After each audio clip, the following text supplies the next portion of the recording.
Olá, boa noite. Seja muito bem-vindo ao Desafio de Empreender. E no programa de hoje nós vamos falar sobre empreendedorismo, mas vamos falar também sobre valores, ética e consciência nos negócios. O propósito, mesmo sendo mais amplo e sendo o que move, ele está sempre embasado em valores. O programa começa agora.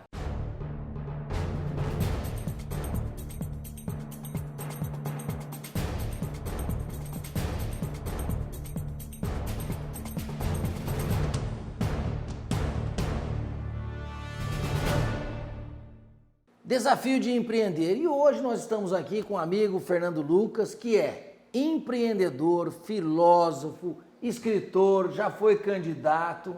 É polivalente, né, Fernando? Acho que a vida é muito curta para fazer uma coisa só, né? É verdade, é verdade. Mas tem que fazer bem feito, né? É verdade. Não adianta só ficar atirando para lá e para cá, Mas vamos fazer um bate-papo hoje sobre o empreendedorismo, mas sobretudo sobre questões, e você falava um pouquinho antes aí sobre o seu livro, essa obra que você vai disponibilizar em breve para o mercado, sobre valores, né?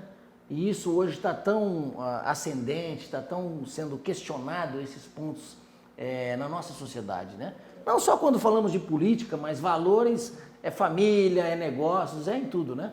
eu vejo que a gente, nós estamos falando de empreendedorismo, essa jornada que a gente teve no mundo de uma forma capitalista, onde é muito evidente que até um tempo atrás a eficiência, depois o lucro, o crescimento, as corporações e mais recentemente as startups, as velocidades, elas uma história muito clara de se observar. E hoje o que a gente vê, as pessoas falam muito em propósito, né? Sim. Negócios que dão certo são aqueles que têm propósito, negócios que dão certo são aqueles que não foi o lucro pensado em primeiro lugar, mas foi alguma coisa que movia o empreendedor, uma visão de futuro. E se a gente olha o que está por trás ou por base de um grande propósito, são os valores, né?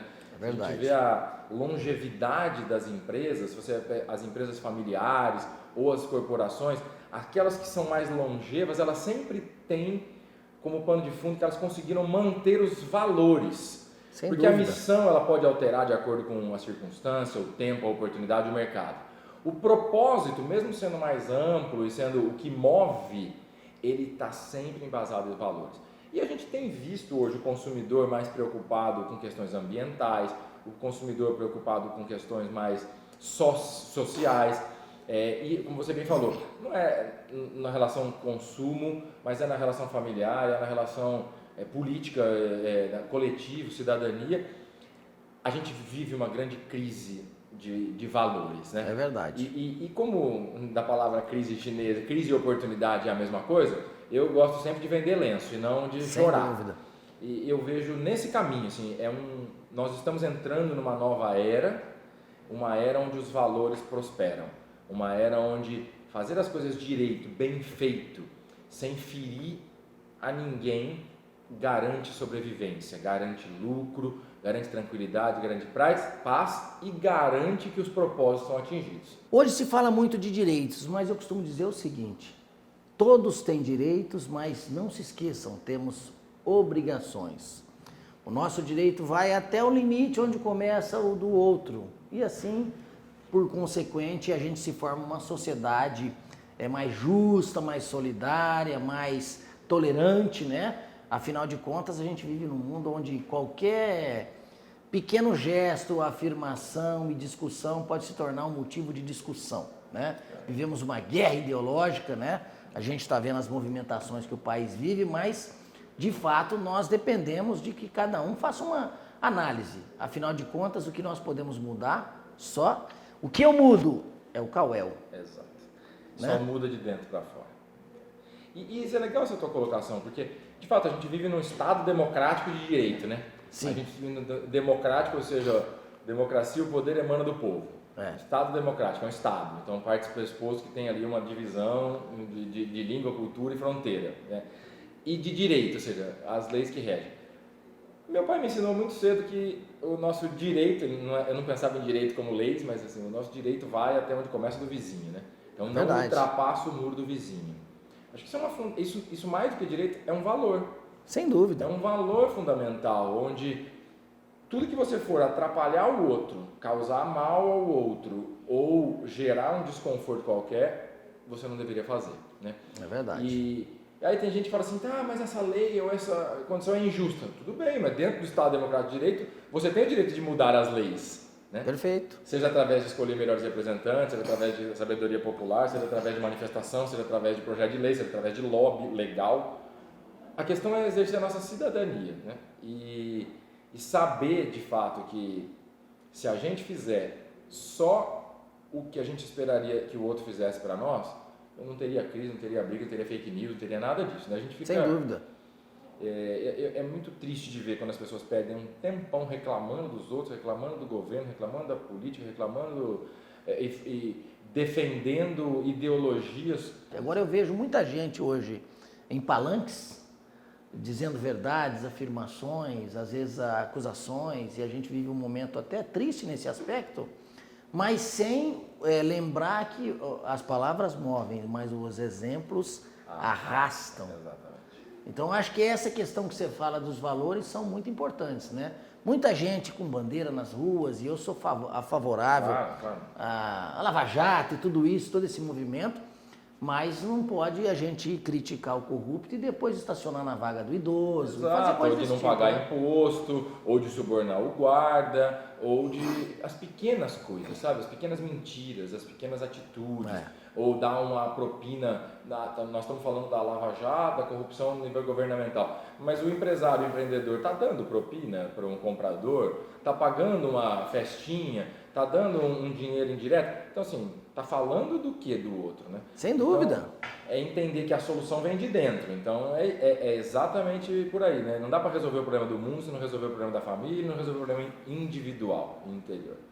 Então, essa é a proposta, assim, de chamar essa responsabilidade do empreendedor ou do cidadão para ele se colocar na posição de um homem consciente, sabe? Eu até brinquei, tem um artigo que eu chamei de uma nova espécie humana, o Homo conscius, que é esse homem consciente, uma nova espécie de consciência. Cada um de nós tendo a consciência do quais são os impactos que a gente causa na sociedade, positivo ou negativo na nossa família, na nossa vida. Porque começa no regime que a gente não faz, na comida que come demais açúcar, no álcool, nos pensamentos. Sim. Então, o que a gente está deixando de legado?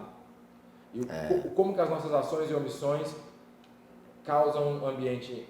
Que exemplo que a gente dá para o nosso filho, para a nossa mulher, e isso vai se refletir no exemplo que a gente dá para os nossos funcionários, sócios, isso vai se refletir no resultado que a gente traz no final do dia, no final do mês.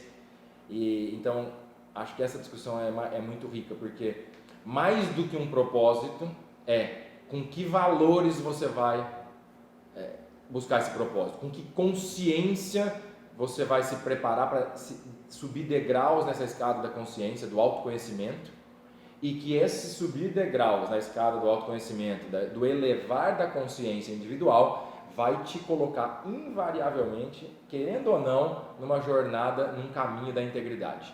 Isso de querer aí. acertar, fazer certo, fazer direito para si próprio e dar exemplo. É isso aí. Você que está nos acompanhando, hoje o Desafio de Empreender, um bate-papo com o Fernando Lucas, que vocês já perceberam, né? Um filósofo também, além de empreendedor. Ação, né? A gente tem que pôr em prática aquilo que pensa. Fernando, você falava sobre ética, sobre consciência corporativa das pessoas. Vamos falar um pouquinho sobre corrupção?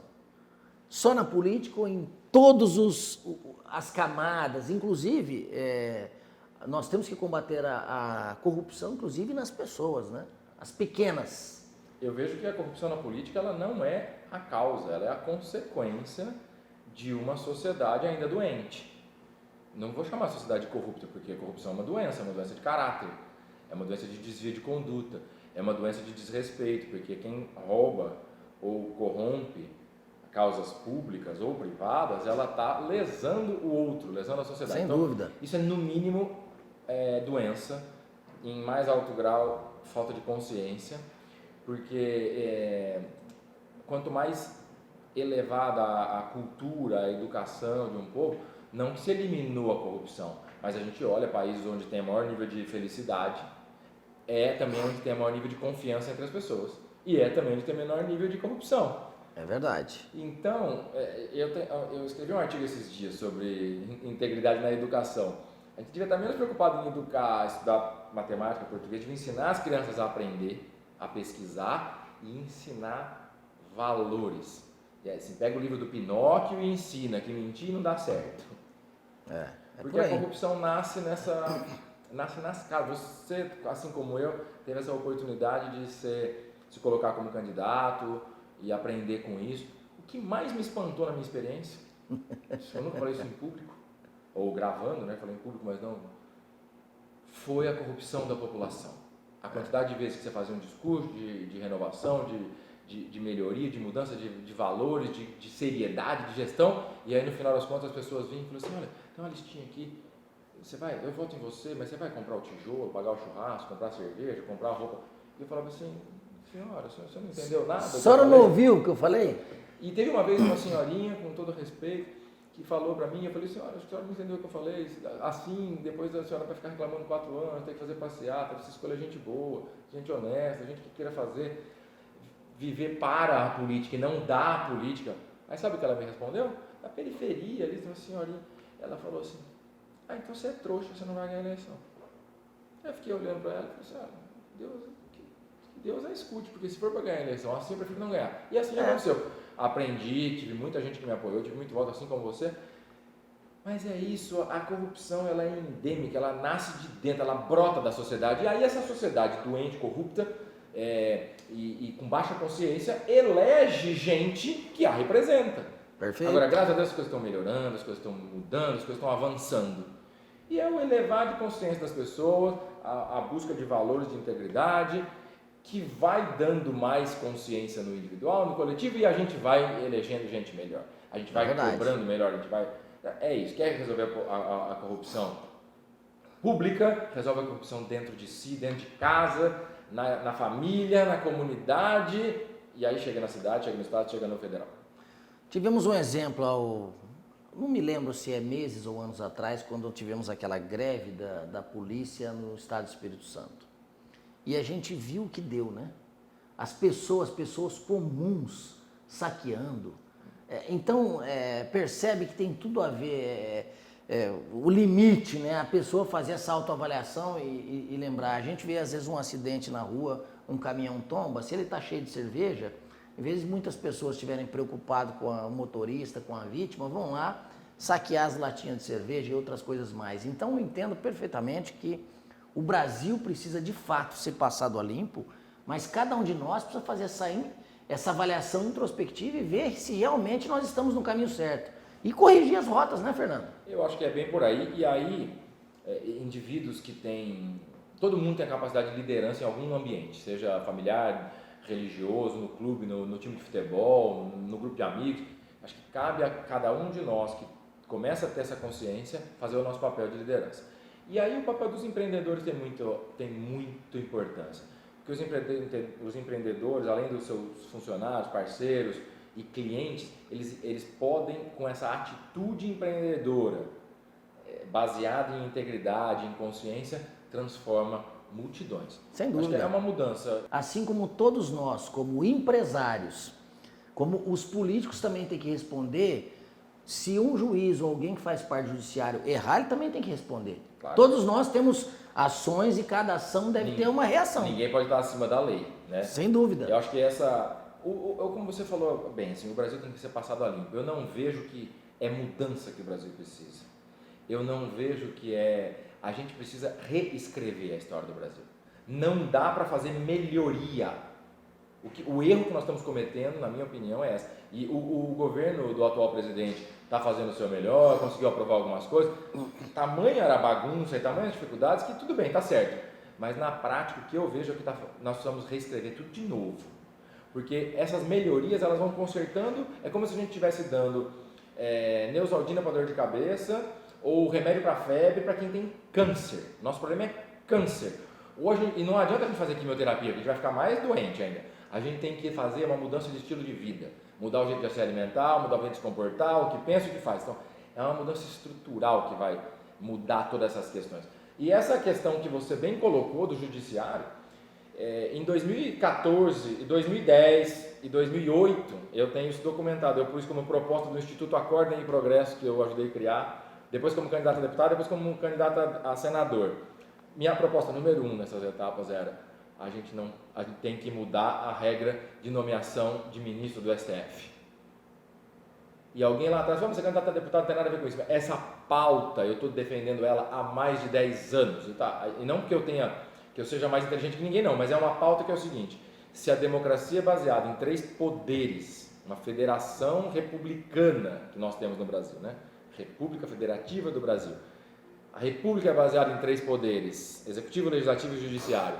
Você não pode ter interferência de poderes por princípio fundamental. Sim. E quando você tem um presidente da república que nomeia ministros, você tem uma interferência de poderes e uma influência. Conflito de interesses. Aí o resultado de tudo. Eu vi um post esses dias, né? Lá você tem 4 indicados pelo Lula, 2 pelo Fernando Henrique, 1 pelo Collor, 2 pela Dilma, 1 pelo Bolsonaro. Quando isso deveria vir do judiciário. Sim. Com mérito, com eleição por eles, judiciário, e com critérios para se chegar lá, né? Não porque é meu amigo, porque trabalhou para mim, porque eu indiquei, porque eu gosto dele.